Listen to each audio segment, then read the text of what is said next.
December 19, 1944, 0320 hours, near Malmedy, Belgium. The frozen ground transmitted vibrations before the sound reached him. Sergeant Dave Kowalski of the 2nd by Jushyi Saint Engineer Combat Battalion pressed his ear against the ice-crusted earth, counting the rhythmic tremors. Tank tracks, multiple vehicles, Germans, approaching from the northeast along the sunken farm road exactly as he calculated they would. Kowalski crawled backward from his observation position, moving carefully to avoid disturbing the thin layer of fresh snow that concealed his handiwork. 50 yards of steel bridge cable, salvaged from a destroyed Bailey Bridge 3 kilometers away, now lay buried under 4 inches of frozen Belgian soil. The cable ran from his concealed position to a cluster of captured German teller mines positioned at precise intervals along the sunken road's narrow passage. This wasn't standard military demolition. This was improvisation born from desperation and mechanical aptitude. The cable, designed to support 30-ton bridge sections, had been repurposed as a remote detonation trigger through a mechanism Kowalski had assembled from salvaged truck parts, door springs, and electrical components scavenged from a burned-out farmhouse. At 0327, the first German tank, a Panther AUSFG from the 2nd SS Panzer Division, entered the kill zone. Through the pre-dawn darkness, Kowalski could barely make out its silhouette, but he could hear the distinctive growl of the Maybach engine and the metallic clatter of tracks on frozen ground. Behind it, spaced at tactical intervals, came at least 3 more armored vehicles. Kowalski's hands gripped the detonation mechanism he'd constructed, a simple lever system, almost primitive, but functional. When pulled, the lever would release tension on the bridge cable, which would pull firing pins from modified grenades buried with the mines, initiating a chain reaction that would detonate approximately 200 pounds of explosives directly beneath the lead tank. The mathematics were brutal but precise. A Panther's belly armor was only 16 millimeters thick, its weakest point. The teller mines, each containing 11 pounds of TNT, would create an upward blast that the tank's armor couldn't withstand. If Kowalski's calculations and positioning were correct, the lead Panther would be destroyed instantly. The following tanks, blocked by wreckage in the narrow road, would be trapped and vulnerable. At 0329, the Panther's front glosses crossed the invisible line Kowalski had marked with stones during setup. He pulled the lever. The bridge cable, buried 4 inches deep and frozen in place, initially resisted. For 3 seconds that felt like hours. Nothing happened. Then the cable broke free from the ice, the sudden tension release activating the firing mechanisms. The explosions came in rapid sequence, not simultaneous but cascading, as each grenade detonated and triggered nearby mines. The lead Panther lifted 3 feet off the ground, its 44-ton mass thrown upward by the force of multiple mine detonations directly beneath its hull. The tank's belly armor shredded. Fuel tanks ruptured, ammunition cooked off. The entire vehicle transformed into a fireball that lit the pre-dawn darkness like artificial sunrise. The following tanks, a 2nd Panther and 2 Panzer IVs, halted immediately. The narrow sunken road provided no maneuvering room. The burning wreckage of the lead tank blocked forward progress. The steep earthen banks on both sides prevented lateral movement. The German column was trapped exactly as Kowalski had planned. But Kowalski wasn't finished. He'd positioned a 2nd cable system targeting the rear of the column. As German crews began dismounting to assess the situation and clear the obstruction, Kowalski triggered the 2nd detonation. More mines exploded beneath the rearmost Panzer IV, destroying its tracks and immobilizing it completely. The German column, now bracketed by destroyed vehicles in a narrow passage, represented a target too valuable to abandon. Kowalski fired a green flare, the prearranged signal. Within 90 seconds, American artillery began falling on the trapped tanks. The barrage continued for 12 minutes, transforming the sunken road into a killing zone that German tank crews couldn't escape. When dawn broke at 07:15, 5 German armored vehicles lay destroyed or disabled in that narrow Belgian road. The lead Panther, completely destroyed by mine blasts. The second Panther damaged by artillery and abandoned. 2 Panzerdefoes, one destroyed by mines, one immobilized by artillery hits. A Stu-3 assault gun caught in the barrage, burning with ammunition still cooking off. 5 tanks destroyed through a technique that shouldn't have worked according to conventional military engineering doctrine. Bridge cable wasn't designed for demolition work. The remote detonation system was improvised from scrap. The entire setup violated multiple technical manuals and safety regulations, but it had worked devastatingly well, achieving results that conventional mining operations couldn't match. This was kill number 1 through 5 of what would become 7 confirmed German armored vehicle destructions over the next 5 days. A combat engineer, using skills learned in his father's Pittsburgh machine shop combined with desperate innovation, was about to demonstrate that sometimes the most effective weapons emerge not from military procurement, but from individual ingenuity applied to desperate circumstances. The journey to this frozen Belgian road began 24 years earlier in Pittsburgh, Pennsylvania. David Kowalski was born in 1920 to Polish immigrant parents who operated a small machine shop in the city's industrial district. His father, Stanislaw Kowalski, had emigrated from Krakow in 1912, bringing metalworking skills and mechanical aptitude that found ready employment in Pittsburgh's booming steel industry. Growing up in Depression-era Pittsburgh meant understanding machinery from childhood. By age 10, David could operate the shop's lathe. By 14, he was helping his father with precision welding. By 18, he could diagnose mechanical problems that stumped trained machinists. This intuitive understanding of mechanics, stress, and materials would prove more valuable than any military training. Kowalski enlisted in the Army Corps of Engineers in March 1942, shortly after his 22nd birthday. His mechanical background and high school diploma made him ideal candidate for combat engineer training. The Army needed men who could build bridges, clear obstacles, lay minefields, and conduct demolitions under fire. Kowalski possessed the technical foundation and, equally important, the calm temperament required for working with explosives. Basic engineer training at Fort Belvoir, Virginia, provided formal education in military engineering principles, bridge construction, mine warfare, demolitions, obstacle clearing, field fortifications. Kowalski excelled in all areas, but showed particular aptitude for improvisation. While other trainees followed textbook procedures, Kowalski questioned why specific approaches were mandatory and whether alternatives might work better under different circumstances. This tendency to question doctrine concerned some instructors but impressed others. Captain Robert Mitchell, commanding the Advanced Demolitions Course, recognized Kowalski's potential.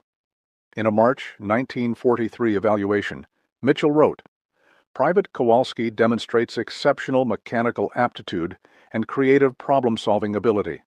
He understands principles rather than just procedures, enabling him to adapt techniques to circumstances rather than rigidly following doctrine. Recommend advanced training and potential NCO track." Kowalski shipped overseas in August 1943, assigned to the 2nd Baijushi Iseti Engineer Combat Battalion supporting the 1st Infantry Division. The unit participated in the Sicily invasion, then the Italian campaign, before transferring to England for D-Day preparation. Throughout this period, Kowalski developed a reputation as the soldier who could fix anything, build anything, or blow up anything given sufficient time and materials. The Normandy invasion on June 6, 1944, provided Kowalski's introduction to the challenge that would define his later innovations. German armor, particularly Tiger and Panther tanks, dominated the bocage fighting. American anti-tank weapons often proved inadequate. Bazooka teams achieved kills but took heavy casualties. Tank destroyers were effective but vulnerable. Artillery could disable tanks but required extensive ammunition expenditure. Engineers, meanwhile, possessed demolitions, expertise, and explosives access, but lacked effective methods for employing them against moving armor. Traditional mining worked only if enemy tanks obligingly drove over prepared positions. Direct assault demolitions required suicidal courage and rarely succeeded. The gap between engineers' demolition capability and practical anti-tank application seemed unbridgeable. Kowalski began studying the problem during the hedgerow fighting in June and July 1944. He observed that German tanks, while formidable in direct combat, showed predictable movement patterns. They used roads whenever possible to conserve fuel and preserve mechanical systems. They followed terrain that provided cover and concealment. They avoided obvious obstacles and suspected minefields. This predictability created opportunity. If you could anticipate where German tanks would travel and prepare positions along those routes, mining became feasible. But the challenge was remote detonation. Conventional pressure fuse mines required tanks to drive directly over them. Command-detonated mines required electrical firing systems that were complex, unreliable in wet conditions, and easily detected. The breakthrough came in September 1944 during the advance across France. Kowalski's unit was assigned to repair a Bailey Bridge destroyed by German demolitions. Bailey bridges, the modular portable bridges that enabled Allied river crossings, used steel cable assemblies for structural support. These cables, woven from high-tensile steel wire, could support enormous loads and withstand tremendous tension. As Kowalski examined damaged cable sections destined for salvage, an idea formed. Cable was strong, flexible, and could transmit mechanical force over distance. If you buried cable running from concealed position to explosives emplacement, then applied sudden tension or release to the cable, you could trigger detonation mechanically without electrical systems. The cable itself became the trigger mechanism. The concept was simple, but implementation required solving multiple technical challenges. How to bury cable without it being detected. How to maintain cable tension under varied ground conditions. How to convert cable movement into reliable detonation trigger. How to position explosives for maximum effect against armored vehicles. Kowalski spent October and November 1944 developing solutions. He experimented with burial depth, finding that 4 to 6 inches prevented detection while allowing cable to function. He designed tensioning systems using springs and counterweights, salvaged from vehicles. He created firing mechanisms using modified grenade fuses that would detonate when pins were pulled by cable movement.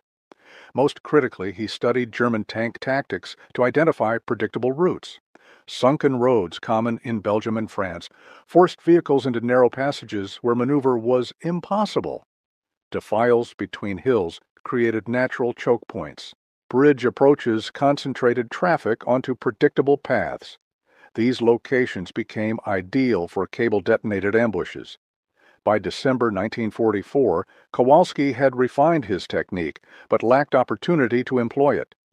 The Allied advance had stalled along Germany's border. Combat had evolved into static warfare that didn't favor improvised demolitions. Then Hitler launched Operation Watch am Rhein, the Ardennes offensive, and everything changed. December 16, 1944, the German attack began with over 200,000 troops and nearly 1,000 tanks. The assault achieved complete tactical surprise, driving deep into American lines.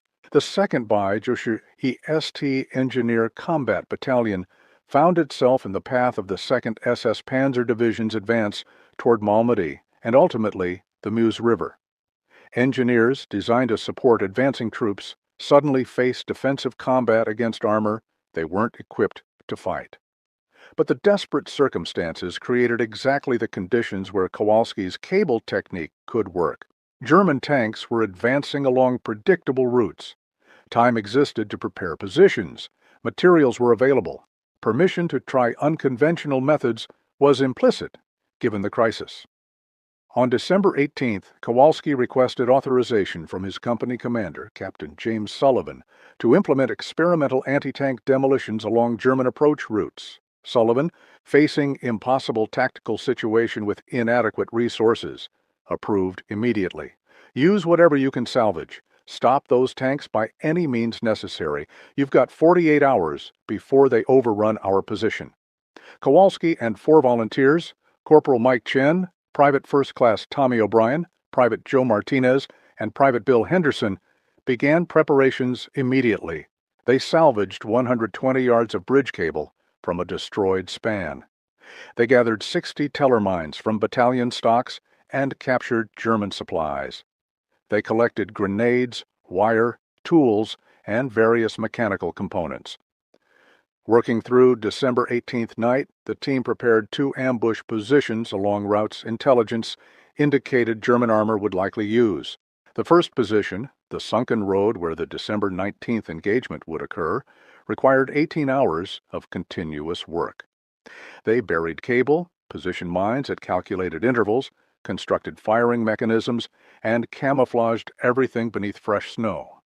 The second position, a narrow defile between 2 hills 3 kilometers south, took another 8 hours. By December 19th dawn, both positions were ready.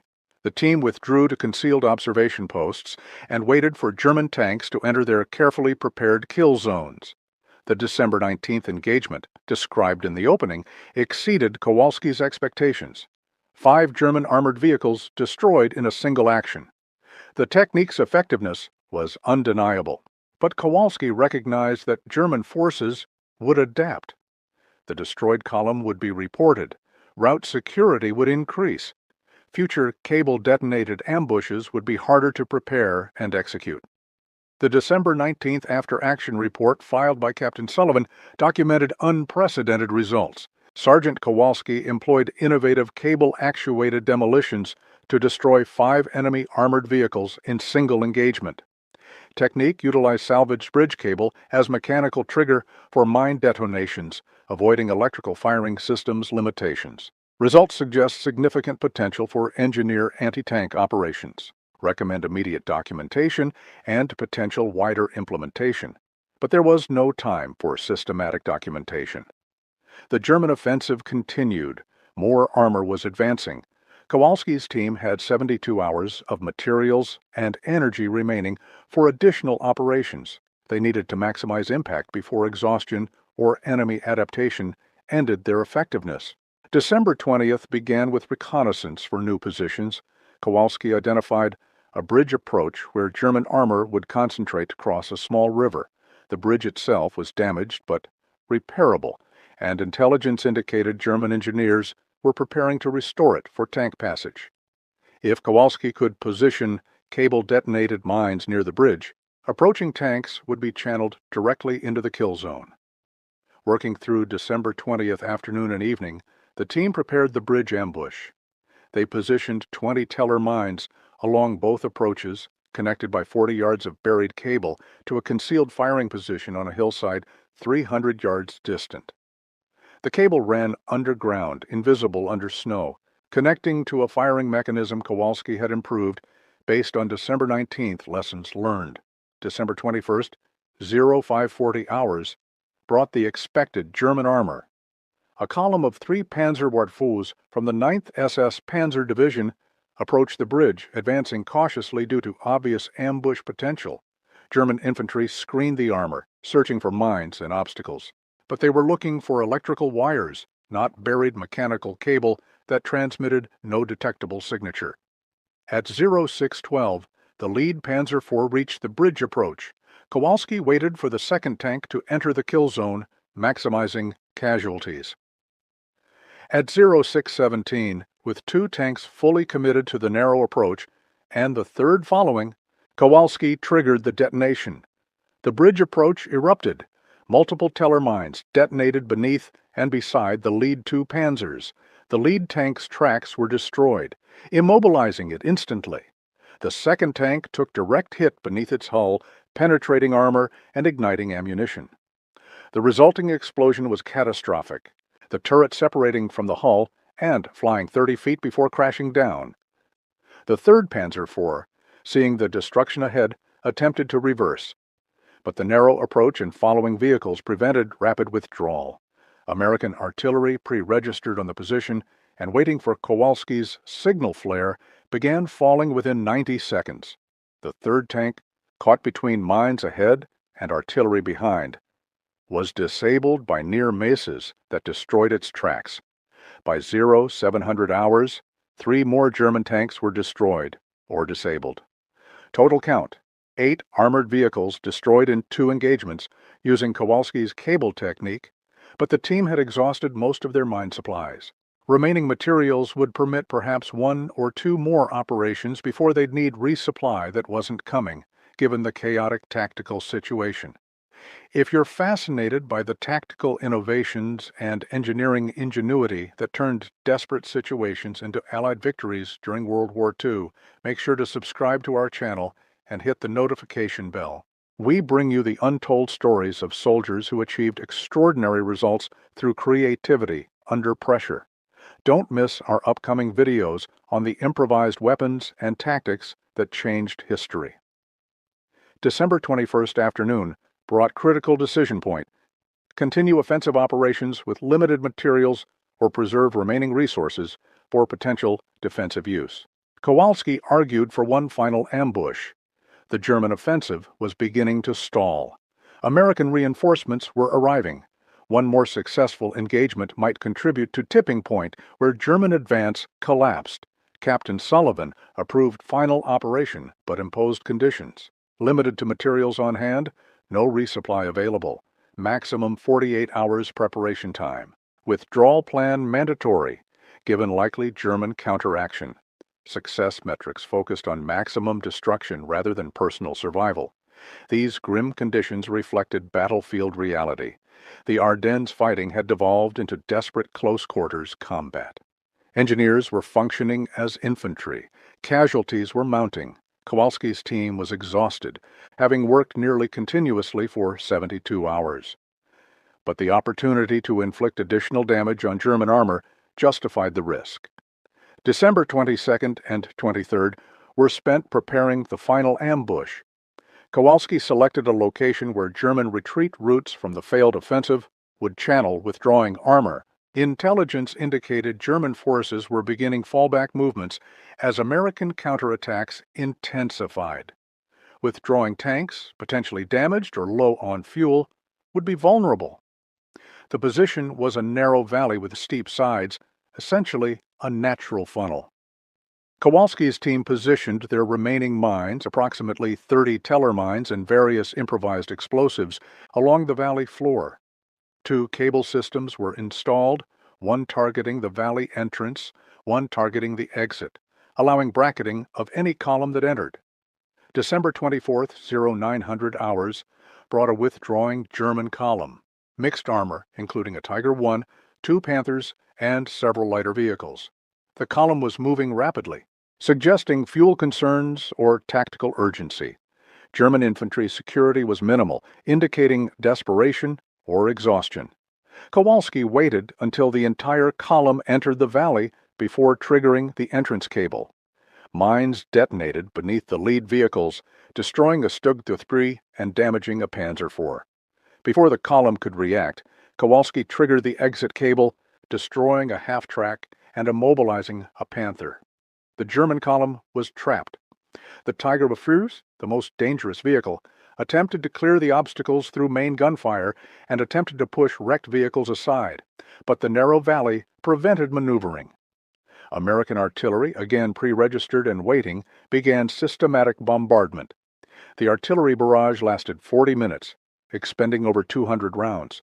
When it ceased, 2 more German tanks were destroyed, including the Tiger IV, which took direct hit that penetrated its armor. The final count from December 24th, 2 confirmed destroyed by Kowalski's mines, 2 destroyed by artillery his ambush had trapped, multiple vehicles damaged and abandoned. Kowalski's 5-day campaign, December 19th through 24th, had achieved total destruction or severe damage to 7 German armored vehicles directly attributable to his cable-detonated mine technique. Additional vehicles destroyed by artillery his ambushes enabled brought total impact to approximately 12 to 15 armored vehicles eliminated. This represented significant tactical success for 5-man engineer team armed with improvised weapons. The after-action analysis filed by battalion headquarters on December 27th documented the results with clinical precision. Sergeant Kowalski's innovative cable-actuated mine technique achieved destruction of 7 confirmed enemy armored vehicles, with additional artillery kills enabled by his tactical positioning. Technique demonstrated superior reliability compared to electrical firing systems, greater range than direct assault demolitions, and psychological impact through unpredictability. Recommend formal documentation, potential training integration, and decoration consideration. But the human cost was also documented. Private Joe Martinez, killed by German artillery during December 21st operation. Private Bill Henderson, severely wounded during December 24th engagement, evacuated with career-ending injuries. The remaining team members, Kowalski, Chen, and O'Brien, were physically and psychologically exhausted from 5 days of continuous high-stress operations. The German reaction, preserved in captured documents, revealed the cable technique's psychological impact. A December 26th intelligence summary from 2nd SS Panzer Division headquarters stated, American engineers employ unknown mine-triggering system, possibly acoustic or radio-controlled. Multiple armored columns destroyed by mines that detonated without vehicle contact or visible command wires. Conventional mine detection procedures ineffective. All routes must be considered compromised. Recommend engineer reconnaissance of all approach routes before armored advance. This German assessment, while technically incorrect about the trigger mechanism, validated Kowalski's approach. The enemy had developed paranoia about mine threats and was consuming precious time and resources on route reconnaissance. This operational degradation, slowing German movements and complicating their already failing offensive, represented strategic impact beyond tactical vehicle kills. Before we continue with the lasting impact and legacy of this remarkable innovation, I want to ask you to take just 2 seconds to subscribe to our channel if you haven't already. These deep dives into forgotten engineering innovations and the soldiers who turned scrap into weapons take enormous research effort. Your subscription helps us continue bringing these stories to light. Hit that subscribe button and the notification bell. The technical documentation of Kowalski's bridge cable technique, compiled in January 1945, provided detailed methodology for replication. The document, classified restricted due to tactical sensitivity, outlined principles, materials, procedures, and limitations. Excerpt from Kowalski's technical manual, cable-actuated demolitions operate on mechanical force transmission over distance without electrical components. Bridge cable, designed for high tensile loads, serves dual purpose as both structural burial element and force transmission medium. When buried at sufficient depth to avoid detection but shallow enough to permit movement, cable can transmit pull force from remote position to trigger mechanisms at target location. The manual specified optimal cable burial depth of 4 to 6 inches, tension management using spring systems, firing mechanism construction using modified grenades or blasting caps, and positioning calculations for maximum effect against armor. It also emphasized limitations. Required preparation time of 12 to 24 hours per position, vulnerable to enemy engineer reconnaissance if setup detected. Required predictable enemy movement along prepared routes, weather dependency for ground conditions permitting cable burial. The Army Corps of Engineers evaluated the technique in February 1945 for potential standardization. Their assessment was mixed. The technical review acknowledged effectiveness but identified scalability concerns. Few engineers possessed Kowalski's mechanical aptitude and improvisational skills. The technique required materials not always available. Setup time limited applicability to defensive operations where preparation time existed. Despite these limitations, the technique was incorporated into engineer training at Fort Belvoir as example of field expedient demolitions. Students studied Kowalski's methodology not for exact replication, but for underlying principles of creative problem-solving under resource constraints. The lesson emphasized thinking beyond doctrine when circumstances demanded innovation. Combat implementation of cable-actuated demolitions varied across European theater. Some engineer units successfully employed the technique against German armor during the Rhine crossing operations. Others attempted it, but achieved limited results due to unsuitable terrain or enemy countermeasures. Statistical analysis from March 1945 showed cable techniques achieved approximately 15 confirmed armored vehicle destructions beyond Kowalski's 7, respectable but not revolutionary. The broader impact was psychological and doctrinal rather than purely tactical. Kowalski demonstrated that combat engineers could effectively engage armor using creativity and available materials. This realization influenced post-war engineer doctrine, expanding the role beyond traditional construction and obstacle missions to include direct anti-armor operations using improvised techniques. David Kowalski's personal experience of the 5-day campaign was characterized by exhaustion, grief, and moral ambiguity. In later interviews, he described the operations with technical precision but emotional distance. "We destroyed 7 tanks," he stated in a 1976 interview, "but Joe Martinez died doing it. Bill Henderson lost his leg. Was the trade-off worth it? Strategically, probably. Personally, I'm not sure any tactical success justifies losing friends." This moral complexity deepened when Kowalski learned that German tank crews he'd killed were largely teenage conscripts manning equipment they barely understood. In an offensive, most German generals knew was doomed. The Tiger I destroyed on December 24th was crewed by 16 and 17-year-old boys, none surviving the artillery barrage. Kowalski carried this knowledge for the rest of his life. Post-war, Kowalski struggled with readjustment, despite not seeing as much continuous combat as many veterans. The 5 days in December 1944 had concentrated intense stress, responsibility, and moral weight into a brief period that left lasting impact. He returned to Pittsburgh in April 1946, resumed work in his father's machine shop, and tried to rebuild normal life. But readjustment proved difficult.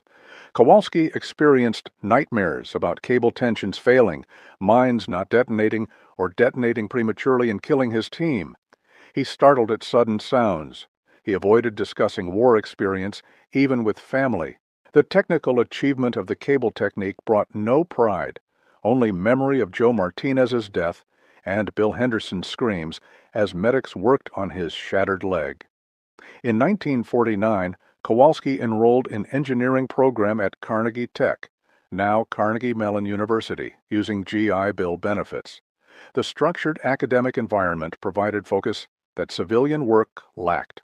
He graduated in 1953 with degree in mechanical engineering, found employment with Westinghouse Electric, and slowly developed life structure that accommodated rather than eliminated war trauma. Kowalski married in 1955 to Catherine Walsh, an Army nurse who'd served in European theater and understood combat trauma's lasting effects, without requiring detailed explanations. They had 3 children and lived quietly in Pittsburgh's suburb. Kowalski's military service was known to family but rarely discussed. His decorations, including Bronze Star with V device for valor, remained in drawer. Only in 1976, when Army Corps of Engineers Historical Office was documenting World War II engineering innovations, did Kowalski agree to extensive interview. That interview, preserved in Army archives, revealed his technical thinking and moral reflection on the bridge cable technique. "The cable worked because it was simple," Kowalski explained. "No batteries to fail, no electrical components to short out in wet conditions, no complex mechanisms to malfunction, just steel cable transmitting mechanical force. The Germans couldn't detect it because they were looking for electrical signatures that weren't there." Simplicity was the weapon, not sophistication. The interviewer noted Kowalski's focus on technical aspects while avoiding discussion of casualties inflicted. Kowalski responded bluntly, "I can discuss engineering because that's problem-solving. I can't discuss killing because there's no solution.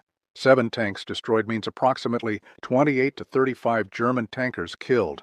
Young men mostly. They died because I understood force transmission, and they didn't. That's not heroism. That's engineering applied to killing." This moral discomfort with being celebrated for essentially designing efficient killing methods characterized Kowalski's relationship with his wartime service. He acknowledged tactical necessity while refusing to romanticize or minimize the human cost. The bridge cable technique was effective engineering and tragic necessity. Two truths that couldn't be reconciled, only carried. The technical legacy of Kowalski's innovation extended into surprising modern applications. Mine warfare doctrine still includes mechanical triggering systems as backup to electronic detonation. Special operations forces use cable pull triggers for ambush detonations in environments where electrical systems are unreliable.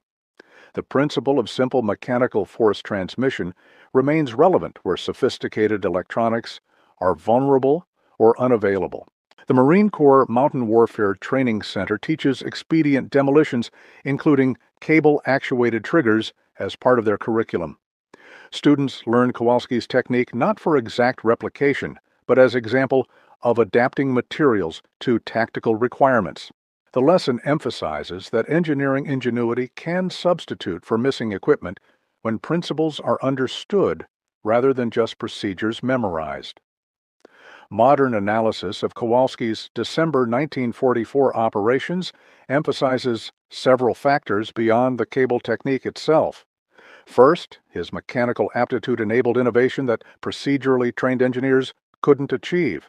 Understanding stress, tension, and force transmission allowed improvisation that men following manuals couldn't envision. Second, Kowalski's calm temperament under pressure permitted careful setup work while under time constraints and tactical threat. Many technically skilled soldiers couldn't maintain precision while facing immediate combat danger. Kowalski's ability to focus on technical details despite chaos proved as important as his mechanical knowledge.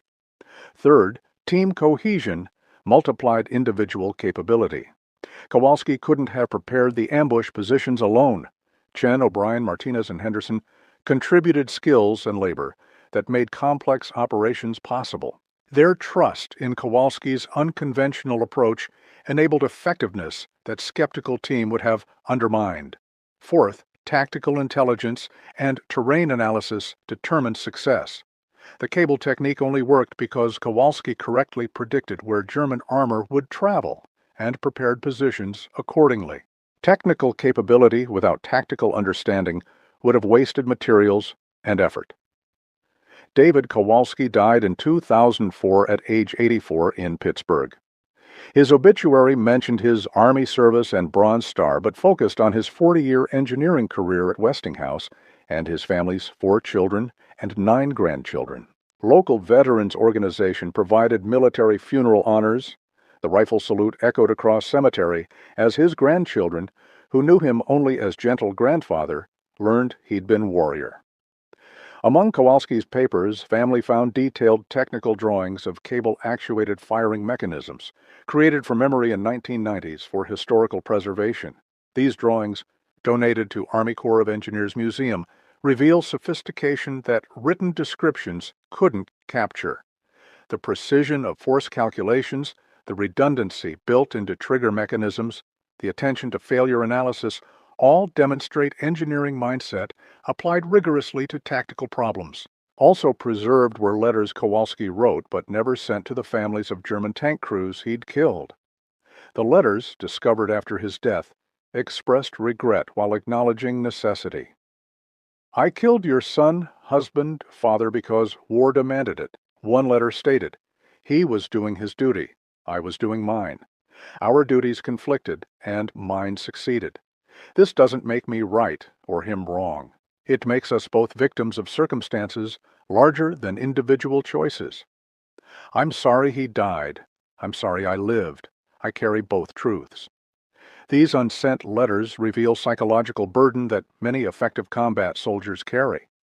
The actions were necessary within war's context, but necessity doesn't eliminate moral weight or human cost. Kowalski understood both truths and refused to minimize either through rationalization. The 7 German tanks destroyed between December 19th and 24th, 1944, are documented in Army and German military records. Specific vehicles included December 19th, 1 Panther AUSF-G, 1 Panther AUSF-A, 2 Panzer IVs, 1 Stuge 3, all from 2nd SS Panzer Division. December 21st, 2 Panzer Rifus, one from 9th SS Panzer Division.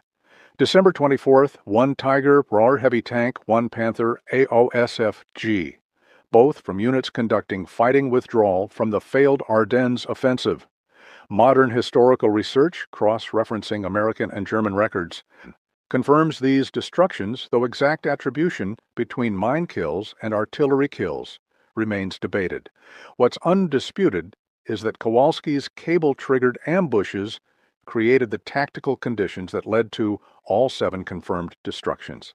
The bridge cable itself, the physical artifact that enabled Kowalski's innovation, represents interesting historical footnote. Bailey bridges used standardized components including specific cable types. The cable Kowalski salvaged and repurposed was British-manufactured high-tensile steel, originally designed for structural support. Its conversion into weapon trigger demonstrates how industrial materials, when understood mechanically rather than just functionally, can serve purposes beyond original design. Military historians studying Kowalski's operations note parallels with other improvised anti-tank methods. Soviet soldiers using Molotov cocktails, American infantrymen employing sticky bombs, British commandos using limpet mines, all represented improvisations born from inadequate official anti-tank weapons. Kowalski's cable technique fit this pattern, but with engineering sophistication that exceeded most expedient methods. The psychological warfare dimension of Kowalski's operations deserves emphasis. The 7 tanks destroyed represented direct tactical impact. But the broader effect, German paranoia about undetectable mines and resulting movement delays, arguably exceeded the physical destruction. German forces consumed valuable time and engineer resources on route reconnaissance that found nothing because there was nothing electrical to find. This operational degradation contributed to the Ardennes offensive's failure more than 7 destroyed tanks alone could have. In final assessment, David Kowalski's 5-day bridge cable campaign represents convergence of mechanical aptitude, tactical creativity, personal courage, and fortunate circumstances. A combat engineer, using skills learned in his father's Pittsburgh machine shop, salvaged bridge cable, and desperate innovation, achieved 7 confirmed German tank destructions that conventional engineer doctrine said were impossible. The technique was elegant in simplicity. Bury cable connecting remote position to mines positioned where enemy tanks will travel. Wait for tanks to enter kill zone. Trigger mechanical detonation via cable pull. Displace before counteraction. The execution required exceptional skill, careful planning, and courage to remain in position while tons of German armor approached on predictable schedules. But Kowalski's legacy transcends the kills and technique. His story demonstrates that significant tactical advantage can emerge from understanding principles rather than just following procedures. That creativity matters more than resources. That simple solutions often outperform complex systems. That engineering ingenuity, applied to tactical problems, can achieve results sophisticated weapons cannot. Most importantly, Kowalski's moral struggle with his success reminds us that effectiveness in war doesn't eliminate human cost. 7 tanks destroyed meant approximately 30 German soldiers killed, mostly teenagers conscripted into losing cause. Joe Martinez died. Bill Henderson lost his leg. These casualties, friendly and enemy, can't be erased by tactical success or historical distance. The bridge cable, preserved in Corps of Engineers Museum alongside Kowalski's technical drawings and bronze star, sits in display case with placard explaining the context and innovation. The placard concludes with Kowalski's words from his final interview before death. Engineering is about making things work. War is about making things die. I made things die very efficiently for 5 days in December 1944. The efficiency doesn't make me proud. The necessity doesn't erase the cost. I did what war demanded. I've carried what it cost ever since. Those words provide fitting epitaph for combat engineer who turned bridge cable into weapon. David Kowalski innovated brilliantly, fought courageously, and won tactically. But he also carried moral burden of efficient killing for 60 years, never seeking absolution, never forgetting the human cost, never pretending necessity made it less tragic. The 7 German tanks lie in Belgian fields, in German archives, in American after-action reports. David Kowalski carried them in memory until his death. Both truths matter. Neither cancels the other. That's the complete lesson of the bridge cable trick. Not just how it worked, but what it cost the man who made it work. Technical triumph and human burden, forever linked, forever carried.